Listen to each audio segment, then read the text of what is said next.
명선이 얼굴을 유심히 들여다보고는 어머니의 눈엔 크고 작은 의심이 호박처럼 졸망졸망 매달려 있었다. 그날 밤에 아버지는 명선이를 안방으로 불러 아랫목에 앉혀놓고 밤늦도록 타일러도 보고 으름장을 놓아보았다. 하지만 명선이의 대답은 한결같았다. 거짓말이 아니라고요. 참말이라고요. 길에서 놀다가. 너희는 발음대로 되지 못할까? 아버지의 호통소리에 명선이는 비죽비죽 울기 시작했다. 우는 명선이를 아버지는 또 부드러운 말로 달래기 시작했다. 말은 아니었어도 너는 친자식 진배 없이 생각해왔다. 너 같은 어린 것이 그런 물건을 갖고 있으면 덜 좋은 법이다. 이 아저씨가 잘 나타났다가 후제금을 줄 테니까 어디다 숨겼는지 바른대로 말하거라. 아무리 달래고 타일러도 소용이 없자 아버지는 마침내 화를 버럭 내면서 명선이의 몸뚱이를 뒤질어 있다. 아버지의 손이 닿기 전에 명선이는 미꾸라지처럼 빠져나가 다치로 감추었다. 그리고 그날 밤 끝내 우리 집에 들어오지 않았다. 틀림없다. 몇 개 더 되는지 몰라도 더 있을 게다. 어디다 감췄는지 네가 샅샅이 알아봐라. 혼자서 어딜 가거든 눈치 안 채게 따라가봐라. 입맛을 쩝쩝 다시던 아버지는 나에게 그렇게 분부했다. 옷 속에서 누변인지도 모른다. 어머니가 옆에서 거들었다. 어머니 역시 아버지 못지않게 아쉬운 표정이었다. 아버지의 이마에서는 땀방울이 찌걱찌걱 배어나오고 있었다. 아버지는 벌겋게 충원된 눈을 등잔불빛에 번들번들 빛내면서 숨을 씩씩거렸다. 꼭 무슨 일을 저지르고야 만 것 같은 모습이었다. 그 이튿날 점심 무렵부터 명선이에 관한 소문이 마을에 허다하게 퍼졌다. 난리통에 혈혈난신이 된 서울아이가 금반지를 많이 가지고 있다는 이야기였다. 어떤 사람들은 그 아이가 10개도 넘는 금반지를 저만 아는 곳에 꽁꽁 감추어두고 하나씩 꺼낸다고 수군거리기도 했다. 입이 방정이라고 정림이가 어머니한테 호되게 꾸중을 들었다. 어머니의 제시에 따라 누나 하나는 돌아오지 않는 명선이를 찾아 마을 안팎을 온통 헤매고 다녔다. 낫더위가 한풀 꺾이고 어둠발이 켜켜이 내려앉을 무렵에야 명선이는 당산 숲속에서 발견되었다. 우리가 그 애를 찾아낸 것이 아니라 그 애가 대지 멱다는 소리로 한바탕 비명을 질러 사람들을 불러 모은 결과였다. 이 나무 저 나무 올마다니는 매미처럼 당산 숲속을 팔모로 헤집고 다니면서 거듭거듭 내지르는 비명소리를 듣고서 맨 처음 달려간 사람들 중에도 아버지가 끼어 있었다. 너그 놈들이 누구누군지 내 다 알아. 어디 사는지 누군지 내 다 알아봤으니까 날만 샜다 하면 물꼬를 낼 것이다. 해뜩해뜩 뒷모습을 보이며 당산 골짜기 어둠 속에서 꽁지가 빠지게 달아나는 남자들을 향해 아버지는 길길이 뛰며 입에 거품을 물었다. 아가, 이제 아무 염려 없다. 어서 내려오거라. 어서. 한 걸음 뒤늦게 득달같이 달려온 어머니가 소나무 위로 까마득히 올려다보며 한 것은 보드러운 말씨로 달랬다. 소나무 등대 딱정벌레처럼 달라붙어 꼼짝도 않은 하얀 궁둥이가 보였다. 놀랍게도 명선이는 시원스런 알몸뚱이로 있었다.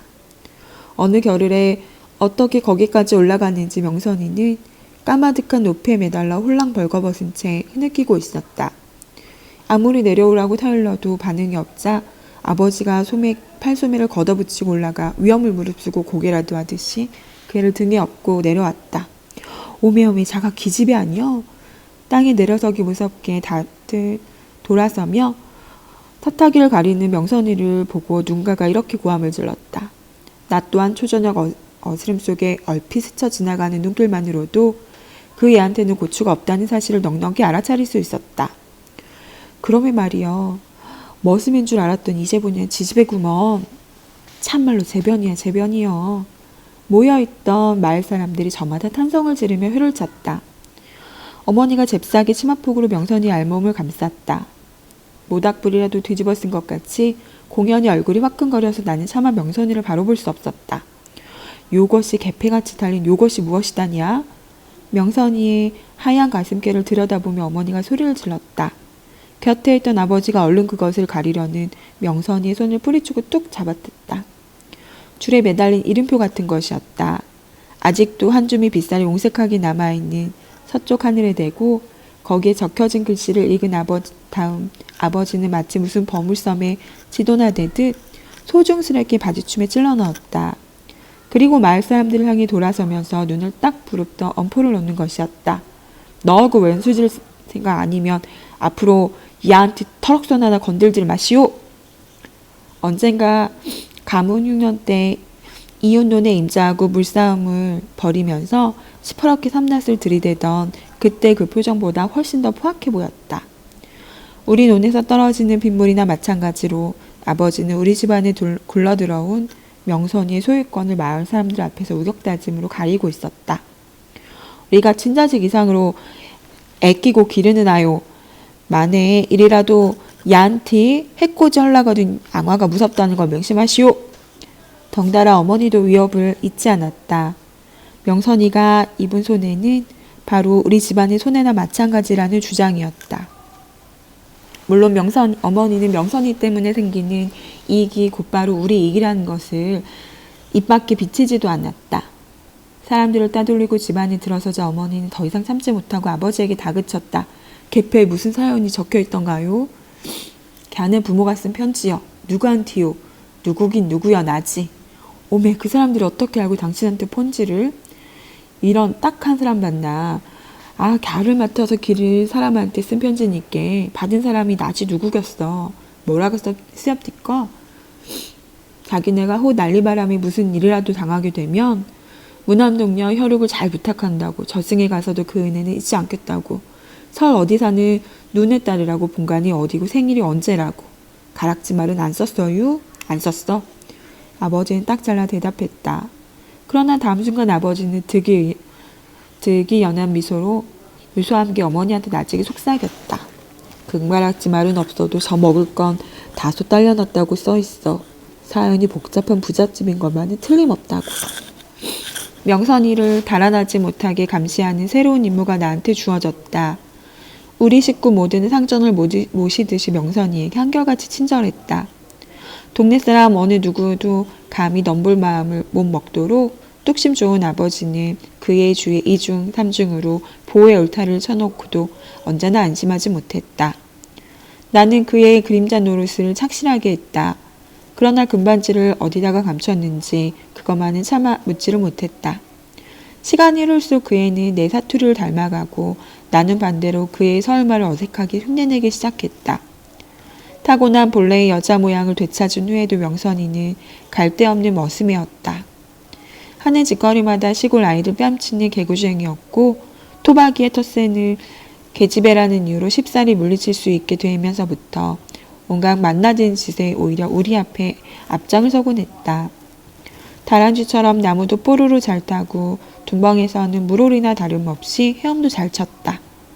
순놈 날개에 노랗게 호박가루를 칠해서 앞놈으로 위장할 말잠자리를 우리보다 솜씨있게 낚는가 하면 남의 집 울타리에 달린 호박에 말뚝도 받고 여름밤에 개똥벌레를 여러 마리 종이봉지 안에 가두어 어른이 담뱃불 흔드는 신용을 하면서 다가와 술래를 따돌리는 재간도 부릴 줄 알았다. 인공치하에서 학교가 쉬는 동안을 우리는 마냥 키득거리며 떼뭉쳐 어울려 다니곤 하였다. 심심할 때마다 명선이는 나를 끌고 끊어진 만경강다리로 놀러가곤 했다. 계집애답지 않게 백잔도 여간이 아니어서 그 애는 아무도 흉내낼 수 없는 위험천만한 고개를 부서진 다리 위에서 예사로 버려 우리의 입을 딱 벌어지게 만드는 것이었다. 누가 제일 멀리 가는지 시합하는 거다. 폭격으로 망가진 그대로 지나가는 다리는 방치되어 있었다. 난간이 떨어져 달아나고 바닥에 커다란 구멍이 뻥뻥 뚫린 채 쌀뜨무보다도 흐릿신 누런 물결이 일렁이는 강심 쪽을 향해 곧장 뻗어나가더니 갑자기 앙상한 철근을 엿가락 모양으로 어지럽게 늘어뜨리면서 다리는 끊어져 있었다. 얽히고 설킨 철근의 거미줄이 간당간당 허공을 가로주고 있는 마지막 그곳까지 기어가는 시합이었다. 그리고 시합에서 승리자는 언제나 명선이었다. 웬만한 빗장이라면 구멍이 숭숭 뚫린 시멘트 바닥을 가는 것은 누구나 할 수 있는 일이었다. 하지만 시멘트가 끝나면서 강바닥이 까마득한 간격을 두고 저 아래에서 뱅글뱅글 맴도는 철고 근처에 다다르면 누구나 오금이 굳고 팔이 떨려서 한 발자국도 더는 나아갈 수가 없었다.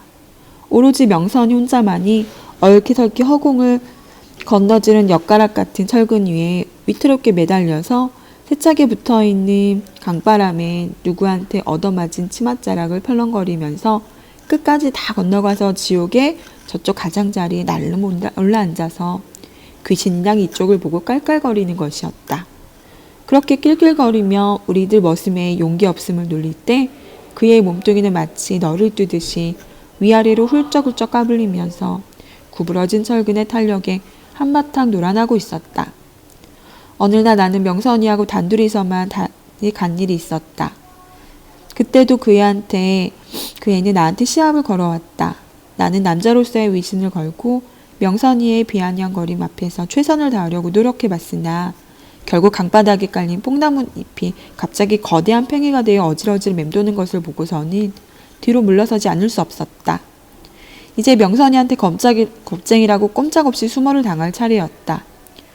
야, 저거 무슨 꽃이지? 그런데 그 애는 놀림 대신 갑자기 뚱딴지 같은 소리를 질렀다.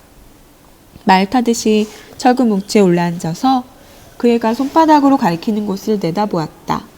거대한 고각 바로 위 무너져 내리다만 콘크리트 더미에 이전에 보이지 않았던 꽃송이 하나가 피어 있었다. 바람을 타고 온 꽃이 하나리 교각 위에 두껍게 쌓인 먼지 속에서 어느새 뿌리를 내린 모양이었다. 꽃 이름이 뭔지 아니? 난생 처음 보는 듯한 해바라기를 축새해 놓은 모양의 동전만한 들꽃이었다. 쥐바라순꽃. 나는 간신히 대답했다. 시골에서 볼 수 있는 거라면 명선이는 내가 뭐든지 다 알고 있다고 믿는 눈치였다. 지바라숭이란 건 세상에 없는 꽃 이름이다. 엉겹결에 그런 이름을 지어낼 수 있었는지 나 자신 어리벙벙할 지경이었다. 지바라숭꽃, 이름처럼 정말 이쁜 꽃이로구나. 참 앙증맞게도 생겼다. 또 한바탕 위험한 고개 끝에 기어코 그 지바라숭꽃을 꺾어 손에 들고는 냄새를 맡아보다가 손바닥 사이에 넣어서 대공을 비벼서 양상처럼 뱅글뱅글 돌리다가 끝내는 머리에 꽂은 것이었다. 다시 이쪽으로 건너오려는데 이때 바람이 휙 불어 명선이의 치마자락이 훌렁 들리면서 머리에서 꽃이 떨어졌다. 나는 해바라기 모양이 그 작고 노란 쥐바라슨꽃 한 송이가 바람에 날려 흰누런 흙탕물이 도도히 흐르는 강심을 향해 바람개비처럼 맴돌며 떨어져 내려가는 모양을 아찔한 현기증으로 바라보고 있었다. 우리가 명선이한테서 순순히 얻어낸 금반지는 두 번째 것으로 마지막이었다. 아버지와 어머니가 온갖 지혜를 짜내어 백방으로 숨은 장소를 알려내려고 안간힘을 달래보았으나 금반지 근처에만 얘기가 닿아도 명선이는 입을 굳게 다문 채 침묵 속에 도리질로 완강히 버티곤 했다. 날이 가고 달이 갔다. 어느덧 초가을로 접어드는 날씨였다. 남쪽에서 차올라오는 국방군에 밀려 인민군이 북쪽으로 쫓겨나기 시작한다는 소문이 들려왔다. 생각보다 전쟁이 일찍 끝나 남쪽으로 피난을 갔던 숙부가 어느 날 불쑥 마을에 다시 나타날 경우를 생각하면서 어머니는 딱할 정도로 조바심을 치기 시작했다. 내가 벌써 귀뜸을 해주어서 어른들은 명선이가 숙부로부터 버림받은 게 아니라 스스로 도망쳤다는 사실을 이미 알고 있었다. 전쟁이 끝나기 전에 어떻게든 명선이의 입을 열게 하려고 아버지는 수당 방법을 안 가릴 자세였다. 그날도 나는 명선이와 함께 부서진 다리 위에 가서 놀고 있었다. 예의 그 위험천만한 고개 장난을 명선이는 한창 즐기는 중이었다. 콘크리트 부위를 벗어나 그 애가 앙상한 철근을 타고 거민처럼 지옥의 가장자리를 향해 조마조마하게 건너갈 때였다. 이때 우리들 머리 위에 하늘을 두 쪽으로 가르는 굉장한 폭음이 귓밤을 갈기는 기세로 갑자기 울렸다. 하늘 바탕을 질러 하얗게 호주기 편대가 떠가고 있었다. 비행기의 폭음에 가려 나는 철근 사이에서 울리는 비명을 거의 듣지 못했다. 다른 것은 도무지 두려워할 줄도 모르면서 유독 비행기만은 병적으로 겁을 내는 서울 아이한테 얼핏 생각이 미쳐 눈길을 하늘에서 허리가 동강이 난 다리로 끌어냈을 때 내가 본 것은 낭심을 겨냥하고 빠른 속도로 떨어져가는 한 송이 쥐바라순 꽃이었다. 명선이가 들꽃이 되어 사라진 후 어느 날 한적한 오후에 나는 그때까지 한 번도 성공한 적이 없는 모험을 혼자서 시도해 보았다. 겁쟁이라고 비웃는 사람이 아무도 없으니까 의외로 용기가 나고 마음이 차갑게 가라앉는 것이었다. 나는 눈에 띄는 그 즉시 거대한 팽이로 둔갑해버리는 까마득한 간바닥을 보지 않으려고 생땀을 흘렸다. 엿가락으로 흘러내리다가 가로지르는 선에 얹혀 다시 오르막을 타는 녹슨 철근의 우둘두둘한 표면을 무섭게 응시하면서 한 뼘 한 뼘 신중히 건너갔다. 철근의 끝에 가까이 다가갈수록 강바람을 맞는 몸뚱이가 사정없이 까불렸다. 그러나 난 천신만고 끝에 마침내 그 일을 해내고 말았다. 이젠 어느 누구도 제 아무리 주바라는 꽃이라 할지라도 나를 비웃을 수 없게 되었다. 지옥의 가장귀를 타고 앉아 잠시 숨을 고른 다음 바로 되돌아 나오려는데 이때 이상한 물건이 얼핏 시야에 들어왔다. 낚시바늘 모양으로 꼬부라진 철근의 자락 끝에다가 끝으로 칭칭 동여맨 자그마한 헝겊 주머니였다. 명선이가 들고 쓸 것 그때보다 더 위태로운 동작으로 나는 주머니를 어렵게 손에 넣었다. 가슴을 잡쬐는 긴장 때문에 주머니를 열어보는 내 손이 무섭게 경풍하고 있었다. 그리고 그 주머니 속에서 맑게 빛을 발하는 동그라미 몇 개를 보는 순간 나는 손에 든 물건을 송두리째 강물에 떨어뜨리고야 말았다.